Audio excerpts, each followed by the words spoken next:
So, hello everybody. Really nice to see you virtually uh, all across the globe, wherever you are. I'm currently in Europe, in Vienna, Austria. And I know there's people in the US, in Canada, in England, and who knows where else on the world. So, hello to everybody, also to those who are tuning in later. So, those that are not live now, hello to you too. And well, as you know, in shamanism, we work in areas beyond, oh, Israel, somebody, hello, hello. And then there's somebody else in Europe too. Hello, so nice. As you know, in shamanism, we work in realms in the matrix beyond time and matter anyhow. So no problem to do this online via Zoom. So about myself briefly, my name is Lisa Biritz. I was born in the Netherlands. I'm a US and I also have a European passport. I have two passports. I grew up in the US. I grew up in Europe. I traveled a lot from a young age. And I studied journalism in Boston. And I also studied for a while in Vienna, but I completed my studies in Boston. I worked in journalism, you could say successfully for a number of years for big magazines and radio, which I enjoyed.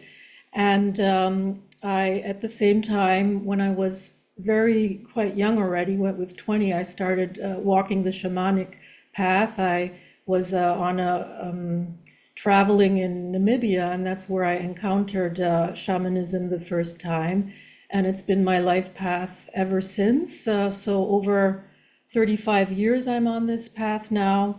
I'm a mother, I have twins, and I've written a number of books in German language. I think over a dozen, I stopped counting at some point, have been published, books, CDs, card decks, and in English, in Inner Traditions, I just had published last year my card deck, Shamanic Star Wisdom Oracle. It's about the shamanic star knowledge and how to work with that.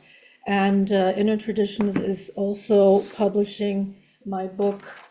This is not the book yet because it's not going to be out until March, so I only have a printout of the cover, Shamanic Soul Retrieval. So in March that will be available, and that's also the topic what I'm going to be talking about today because I find it very important in shamanic work and in healing in general. I give groups. I did individual healings for many, many years. I do groups, trainings, trainings for people learning shamanic work. I started on the shamanic path because I needed healing myself and understanding through all the growing up in different countries. There was also a lot of confusion because different countries have different values, different political systems, different status quo. And I just simply did not know, is there something as a universal truth? And I found that for myself in shamanism. I found a lot of universal truths there that can be applied everywhere.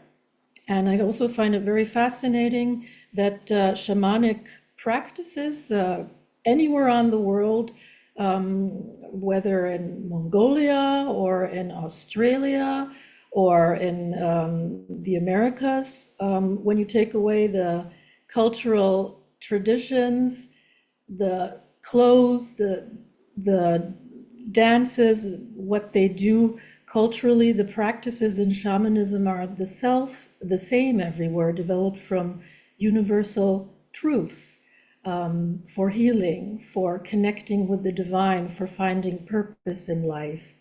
And so when I was young, I started finding answers there that I didn't find in university. I learned a lot in university. I don't want to miss that on a very, common day level, but for the deeper purpose, I found that in shamanism, and I'm very grateful that I found that. So I think that's it about myself. Oh yeah, I lived in Hawaii for 7 years. I was swimming with dolphins and whales and accompanying people to swim with dolphins and whales as shamanic medicine, because maybe you know, in shamanism, everything is considered medicine, not just something pharmaceutical like a pill, but being in nature, being with certain animals, with certain plants. And that was a medicine that I worked with for a very long time and still work with.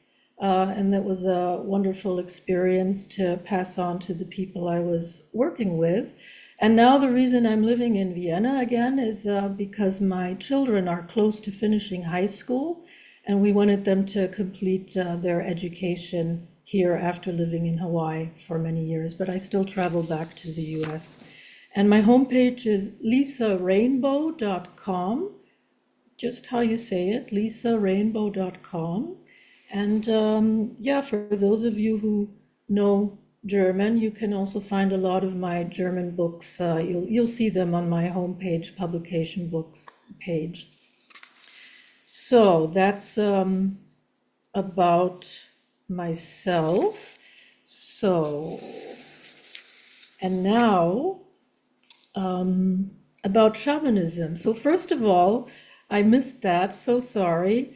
Thank you to Janine for hosting this wonderful event. Really appreciate it. It's a lot of work putting this all together. And she suggested a flow of things that we talk about. So one of them was also what shamanism means to me. I already shared a little bit about that, how I got into it. And the great value for me in it is that it's so simple and brings practices that we can all use to heal and to connect to the divine. Now, I don't know, those of you who are online now, if you're just beginners or this is completely new to you, or you have been practicing shamanism for a number of years, but I'm just going to talk so that people also who are completely newbies can get an understanding what this might be about. And for those of you who know a little more, it's just always good to have a refresher or a different perspective. So shamanism is our oldest human healing system. It goes back 45,000 years, anthropologists believe. That's pretty old. And like I already said earlier, the techniques that are used by indigenous cultures, shamanic cultures around the world are always the same. It's going into a state of trance, soul retrieval, extraction of illnesses, working with ancestors, very important. Also today, by the way, as you know, 1st of November, this is the time of Samhain, All Souls. We are actually right in a very strong global energy of ancestors, working with ancestors. Samhain is also a remnant of an old shamanic practice in the European world, Celtic world. So at this point, I would also like to connect with our ancestors. Yeah, Day of the Dead, thank you. That's in the Latin world, same thing. I would like at this point to thank all my ancestors and our ancestors who have paved the path for us. We wouldn't be here without them. So if you would like to just maybe, that's also why I lit that little candle there on my side, if you can see it, to connect with our ancestors. So if you would like, you could also, just for, a couple of 10 seconds or so, just connect with your ancestors. Some of those you might remember who have already passed over, and other ones you didn't meet in person but are still connected to. Just greet them for a moment.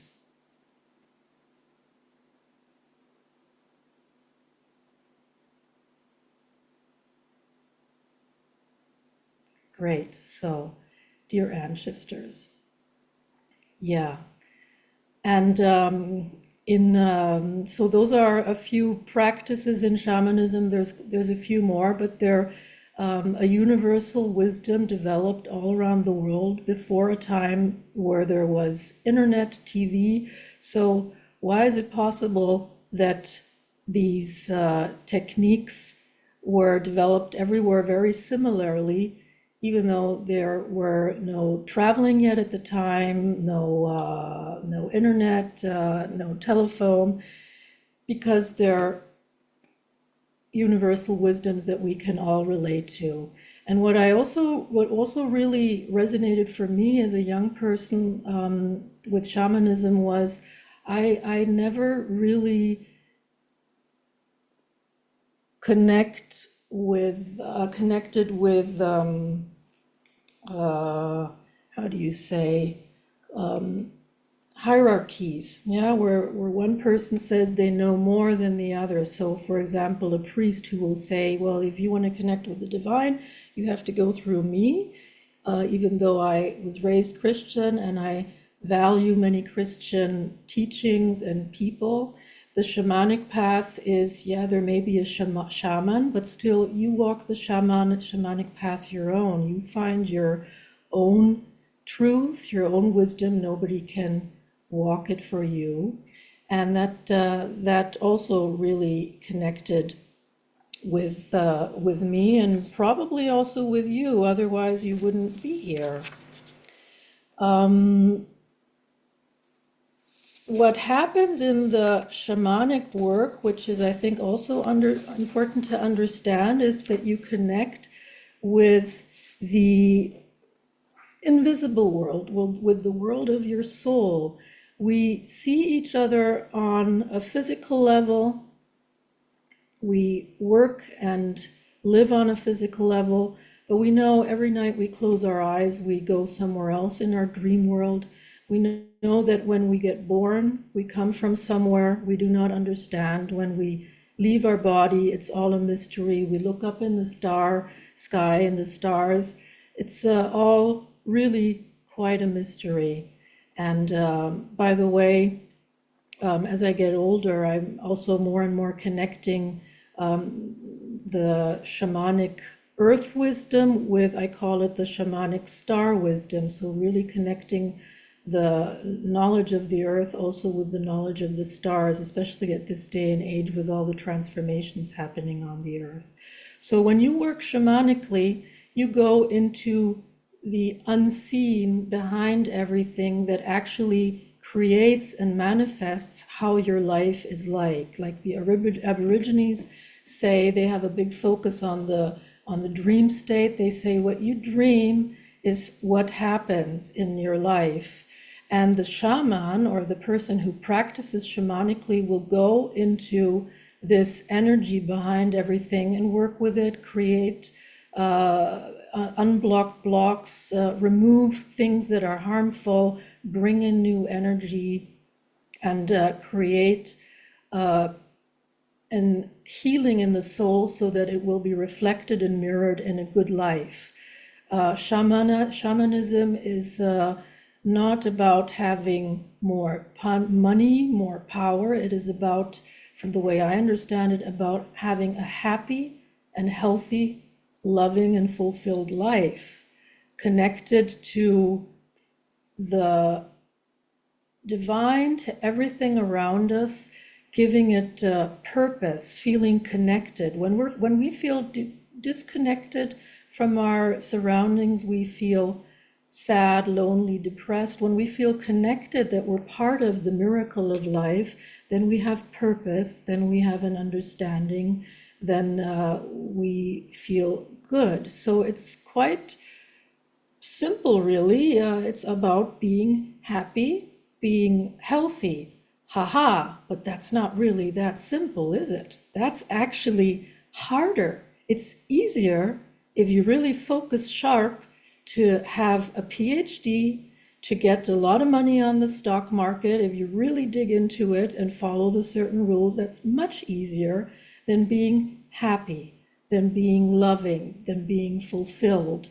And so on the one hand, very simple, on the other hand, very, very evolved, that has developed over 45,000 years of studying and learning through error and trial by our shamanic healers, passing it on orally from one generation to the next.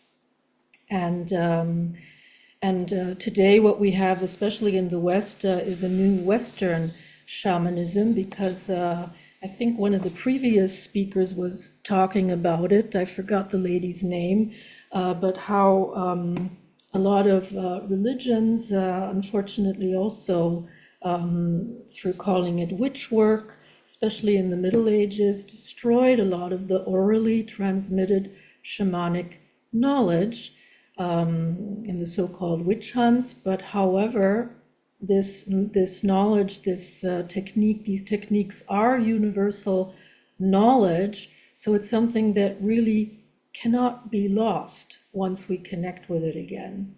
And I learned with a number of indigenous teachers, and I found that it was very easy to connect. It was like an old memory just popping right back in, and some of you might have had that experience as well. So the wisdom cannot be lost, exactly. I'm checking in on your chats here occasionally. So why do I want to talk about this topic of shamanic soul retrieval? Why do I think it's so important? There's a lot of things to talk about in shamanism, and I think you will feel yourself from all the speakers and what is being presented, what is the right thing for you at the moment. Anyhow, it's in shamanism a lot about you feeling what is the next step for you, what is there to be done next, and people like me who work in this field, we only aid you a little bit on the way of getting there. Okay, and so why do I think soul retrieval is so important? Maybe what I'll start with before I get into that is a small visualization where I ask you to, I'll ask you in a moment to visualize your soul energy. So when our soul comes into our body from somewhere we don't know where, the matrix, and it leaves again. Maybe some of you have already seen a deceased person. It's or a person who has already left their body. It really, there's not much left. It's really, you can really see, it's almost like in Madame Tussauds. This is just our vessel in this life, the form, the gender that we have entered, our soul, who knows how many other lives and experiences we have traveled through with that soul. Shamanism does embrace the concept of rebirth, however that might be defined and how you can understand that. That's a whole different topic. One of my courses actually goes into that, and we're not going to talk about that today. But just to get a sense of your soul, of your soul energy, and in Hawaiian Huna shamanism, for example, they call this soul energy the bowl of light. And the bowl of light, the soul retrieval ceremonies in Hawaiian Huna is the bowl of light ceremony. So I ask you for a moment, just close your eyes and imagine that you can see your soul energy. That's that part of you that's beyond your gender, beyond your profession, beyond your age, beyond your parents, beyond the country, ethnic background. All of this is not part of your soul energy, just your pure soul essence vibrating inside you, which gave you the possibility to live in this body. And some people see it as as a sphere, an orb. Some people see it as like almost an egg shape. Just perceive how your soul energy, your soul ball looks like now. And don't be surprised by what you see. Some of you might see it glowing strongly. Some of you might see it a little bit dimmed. I ask you to not judge that, to not question that. Simply observe. You can work with that later, but simply observe. How does your soul ball, your soul sphere look like? What color is it? Does it have several colors? And then I ask you to rotate around it. Yeah, almost, or actually three multidimensional, rotate around it and look at this sphere from all different sides and angles, top and bottom, left and right, front and back. You will probably see different things. You'll see maybe some areas that are glowing brightly, others that are darker, or you might even see objects stuck in it. You might see nails, spikes, or you might see pieces missing, like a piece of pie. Again, don't be worried, don't judge it, just perceive it, what is there.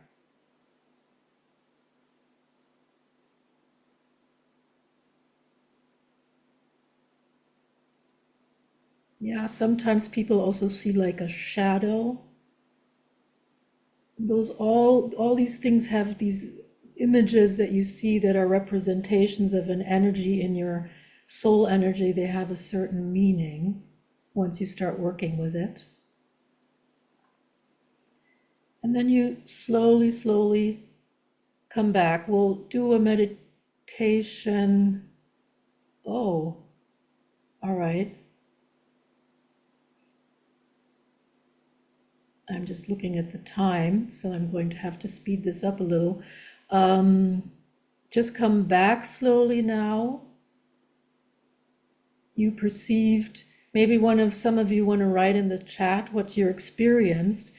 So to make this short, when you're missing parts of your soul energy, which left you due to difficult experiences, traumatic experiences, you do not live your life on full energy, with full health, with full joy, with the experiences you want to. They left you at a certain time, these parts of your soul, because you were not able to work with them at the time to heal them or to avoid the traumatic or painful situation that you were in.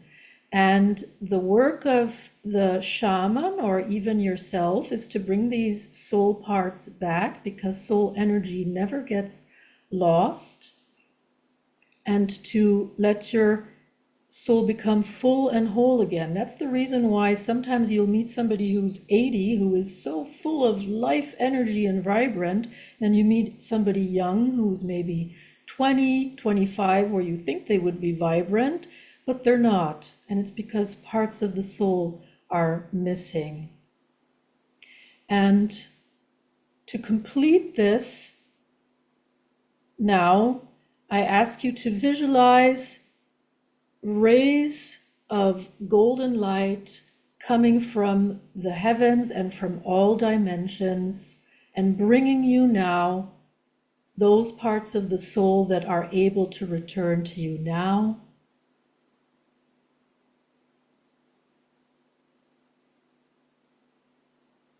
And breathe it in.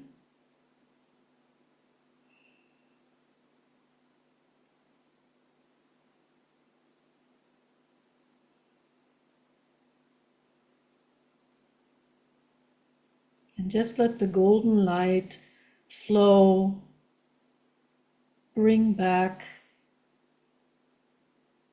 soul parts, energies, so your soul may become full again. And to wrap this up, because it's almost, my time slot is almost up, just a reminder again, you're so welcome. My book, Shamanic Soul Retrieval, again, this is only the cover because the book isn't coming out until March, with Inner Traditions, has a lot of information about this subject, meditations, how to work with it. Or maybe you want to join one of my groups online or in person. And again, my homepage is lisarainbow.com. And I also have a free gift. It's from one of my books, the opening, 48 pages that are chapters especially about shamanism that have covered topics of shamanism, new shamanism, animal medicine, soul retrieval, dreaming, happiness, and love. I actually noticed before that there were a few things I wanted to talk about, missing soul parts that I wasn't able to fit in time-wise. So I think I might just do that now, because I think they're helpful to know. So when the symptoms of missing soul parts, signs that you have lost parts of your vital life force, yeah, that's another way of expressing it, vital life force, can be illness number one in our Western world is depression. A lot of people wake up in the morning, they want to go right back to sleep. Well, I don't have to explain what depression is. So that can, from a shamanic healing and health perspective, can be connected to missing parts of our vital life force and life energy. Then also the feeling of not totally being here. Yeah, when you kind of just run on autopilot, a lot of things, but you just have the feeling somehow you're not quite here, or you perceive other people that way. We've all been around people, friends, or also strangers, where it's just like they seem like they're just not quite here. Not present, yeah, the sense of being cut off from life.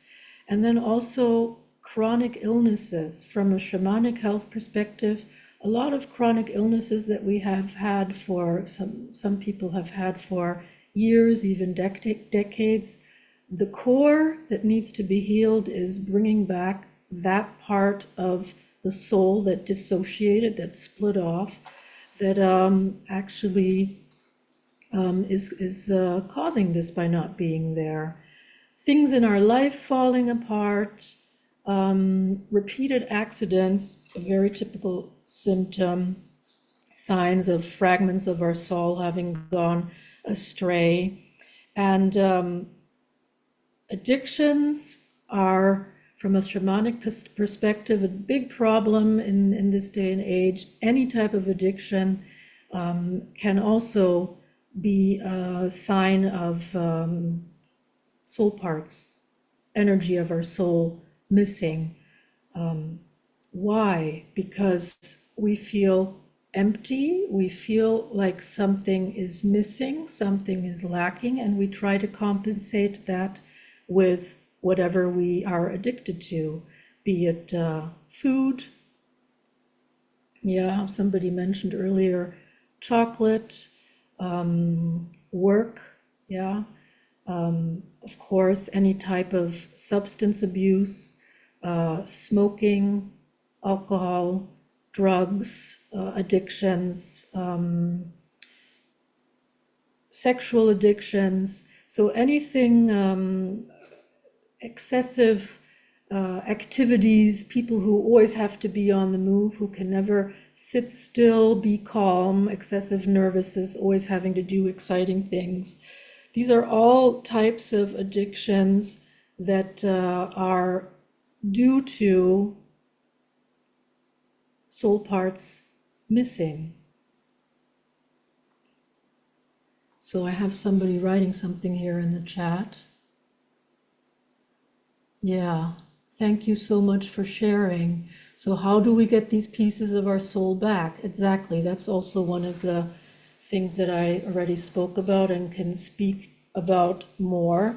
So one of them is you go to somebody who is trained in soul retrieval work. Most people who do shamanic work know how to do soul retrieval work. This is a core practice in shamanism, but you can also do some soul retrieval yourself, and I will do a guided meditation with you in a little bit where we have more time to do that. But the difficult topics, it's always good to get some support to do that. And let's see.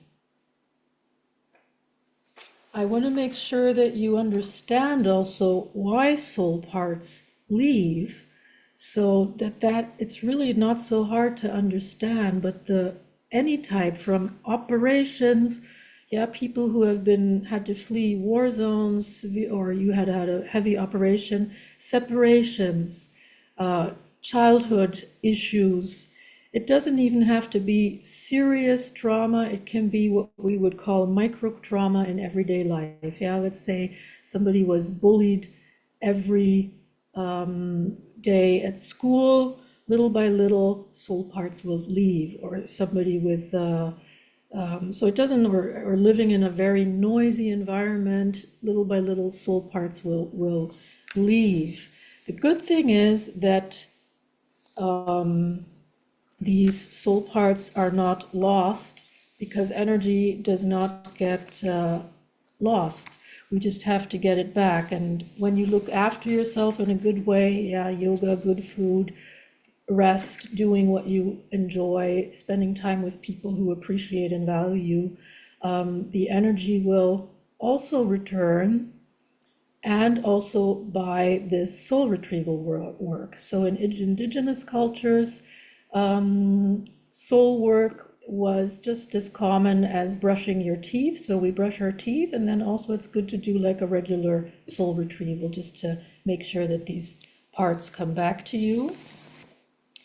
And I think we'll do that now. I'll do a meditation with you. Healing is always possible, and also something actually that makes us grow and develop as a human being, as we all know. So let's do this now. To give you an example of what a soul retrieval can be like, and you can repeat that then anytime yourself, of course.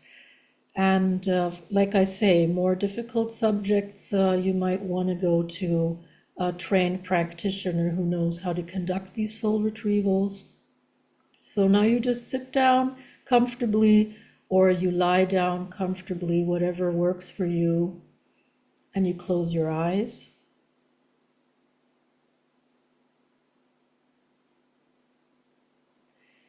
And first of all, I'd like you to be aware of an area in your life where you feel like you'd like some healing.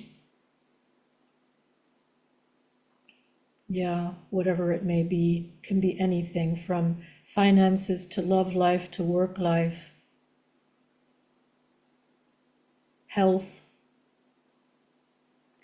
And you can jump right into the biggest issues, because healing occurs at the time when you're ready for it, and you will see how much will be possible now. Maybe for some of you this will be very transformational. Maybe for some others it will be a small step on the path, getting to know shamanism. It's all okay. So now you have a issue you'd like to work with, and you say your name quietly and ask the spirit world to bring back that part of your soul, that fragment of your soul that left you at some point, maybe as a child or at some point as an adult, or maybe in a past life, because at the time it was too much to bear. You didn't know how to change the situation. You didn't know how to work with it, to heal it, and it was just too painful. And you ask with your name for this part to come back so that you may have the healing that you're asking for now. So take a moment to do that, please.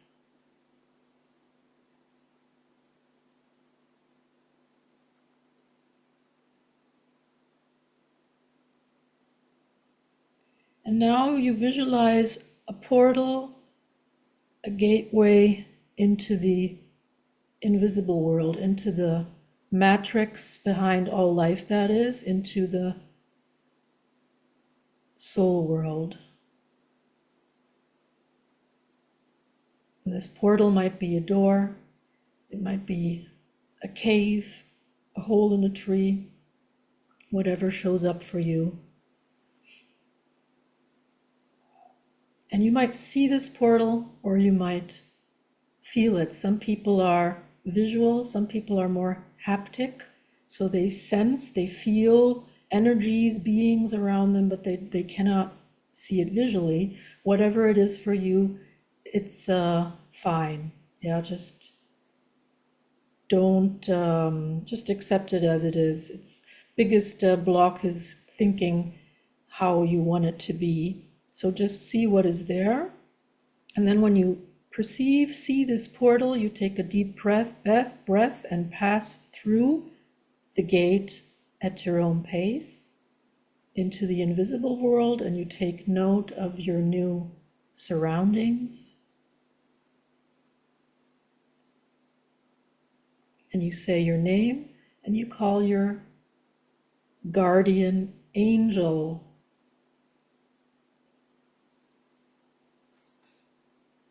or guardian being, or helper being. Yeah, for some of you it might be a power animal or an angel, whatever you work with, whatever wants to show up to you now. And then you ask, when this helper being, angel, animal, whatever has appeared, energy being, you ask it to guide you to your lost soul fragment.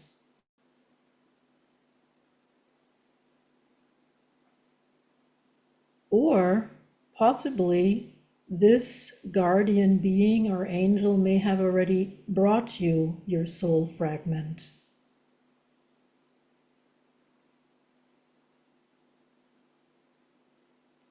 You will see, feel what happens.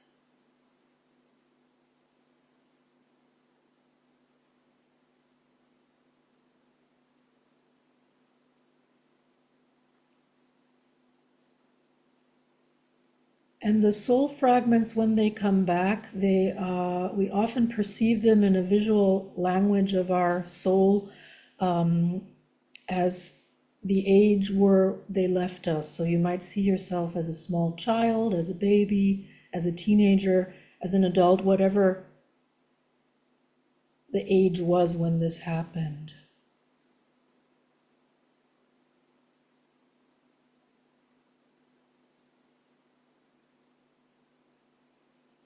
And now make sure that this is your soul fragment. Ask it, say your name, and are you my soul fragment? Just to make sure. It's always good to do that, because there's a lot of energies. Once you start working with the energy and matrix world, there's a lot of beings and energies there.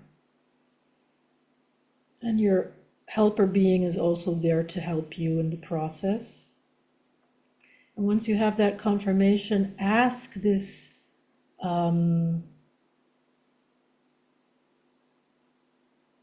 soul fragment of yours why it left you at the time, so that you get an understanding. The answer might be verbal, the answer might be with flashback pictures, it might be just simply a knowing, an understanding, a download. You will perceive it.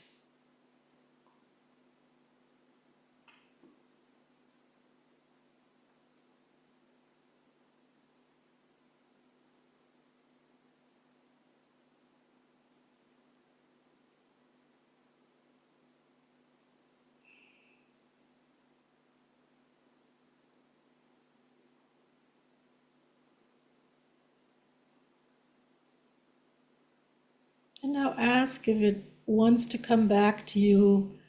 Sometimes there's a little bit of hesitance. You might have to say, because at the time there was a good reason for it to leave. You might have to say something like, now I will protect you. I'm an adult now. I can take care of you.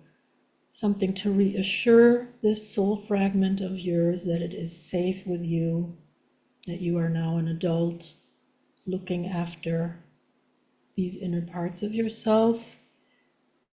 And ask if it needs something from you. Yeah, sometimes it might say, oh, I want to play with you.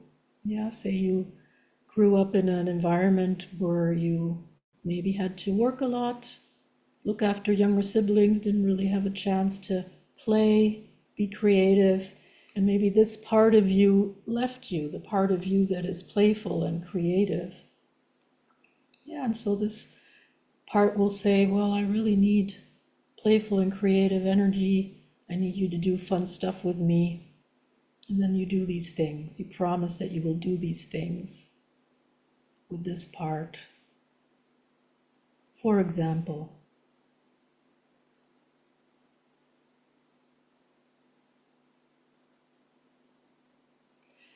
a lot of times when artists have writer's block or whatever type of block, it's because some part of their creative soul has left them and it needs to come back. Just to give you a sense, this is soul parts leaving also takes with them qualities that we have.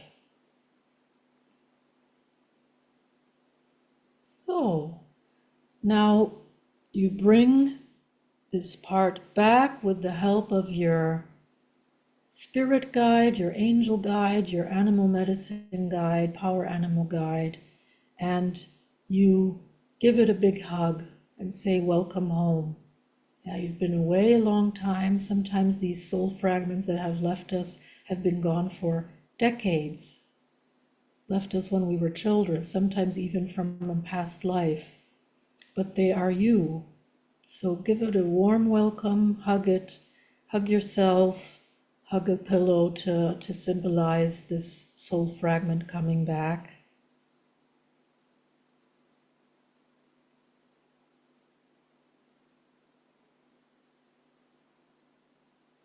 And then you breathe in and out, just sense how you feel now, if you feel more complete. And then slowly come back. Sometimes you have to do several soul retrievals until you return to having a whole soul. When is your soul full again? It's when you feel it. You are the one who knows when you will be full and complete again. And you might have to do a few of, this was a very short version. When you do it longer, this can take an hour, hour and a half. When you go to a shamanic practitioner, they will also be working with you probably, usually between 1 and 2, sometimes 2.5 hours, depending on what is going on and what needs to be done when they work with you. Yeah, I hope this gives you an idea of the work of soul retrieval, which I find so valuable and healing. Just checking in the chat. Are there any questions? Does anybody want to share anything? Did this experience work for you now?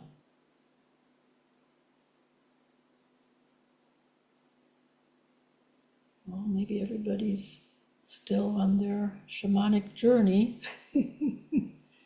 So, all right.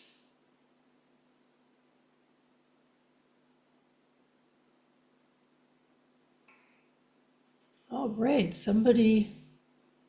There's positive feedback. Yes, I felt a shift. It was positive. Thank you. I got a piece of my childhood back. Absolutely love the process. Very cathartic. Yeah, it can be very cathartic. Wow, I had never heard of this, but this brought clarity. Thank you. Very, very happy to hear that. Yeah, that's why I'm sharing it. And like I say, it's inherent in all indigenous cultures, soul retrieval work. Very basic at the core of shamanic healing work. And okay, here we have realizing as a young toddler that people were not fully loving here on earth, bringing my own part back, I can now be fully loving again. Yes, exactly. Thank you very much. So happy to hear that. Thank you for sharing.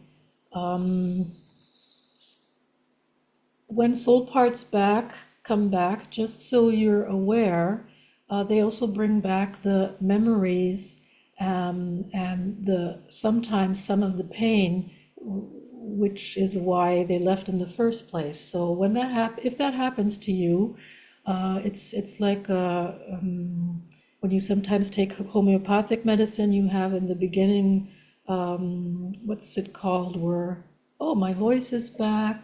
It is safe for me to be seen and heard. Thank you very much, Lisa. You're so welcome. Feeling joy, so maybe I got back a part of my soul. Thank you. Thank you. Yeah, I appreciate it. So you might feel a little uncomfortable, uneasy with some of the memories or feelings coming back. But remember, this trauma or this negative experience is not the present anymore. It's the past. And it's just a memory. And it's like having a cold. So you might feel uncomfortable for about a week. Don't dive into it. Don't try to deal with it. Just let the memories resurface and pass. That's the way to deal with some memories that come back or feelings that come back with soul retrieval work. Doesn't have to be though. And usually the effects, you can feel them immediately or after a few days. You just feel like you're more positive, more full of energy. And like I said, you might want to repeat this more often, also with a soul retrieval practitioner, shamanic practitioner, so that your energy gets more vital, more alive, and more whole. And by the way, so you understand even more, so when people have severe trauma, sexual abuse, that's the reason why a lot of times they can't remember it or only fragments, because they dissociate it, those parts of the soul leave, and then when it's brought back, when they do the healing work, the memories, the images become very clear again. So that's a dramatic example. Yeah, those are on smaller levels as well, but that's really how this works, just to get an understanding. Being in the forest or in the ocean really helps me. Yes, I think that's Mother Nature. We are nature. We are part of nature. That's always such a wonderful place to be and to go. This past summer, we visited the sequoias, the redwoods in Northern California the first time, and it was just so magnificent. I was a little bit tired at that time, and I just got, within hours, I was just filled up with life force energy, just absolutely wonderful. But it doesn't even have to be the sequoias. It can just be somewhere in a nice forest nearby, or a nice meadow, or anything that makes you feel good. Yeah, Well, this turned out a lot longer because of the double session. But I do really, really appreciate you like stepping in and doing that soul Sure. retrieval because it's so interesting how you like when I was taught it, like I got some shamanic stones, which are for the soul retrieval, and when I was taught how to do it, when they were explaining it, I knew it didn't like feel aligned with me, like it was just a little different. So then when I do it, like I hold them in my hand just kind of like I was, and then I remember like soul retrieval happens when the body or the soul is ready to come back to, right? You can't just force it back in. Um, Exactly. and so then, yeah, like I could feel this lady, she came in, she was a client, and it was like, okay, we're going to be using those stones today. And then, yeah, we did that, and it was beautiful. Wonderful. Yeah, there's different ways of doing soul retrieval. The concept is the same everywhere, but there's slightly different practices.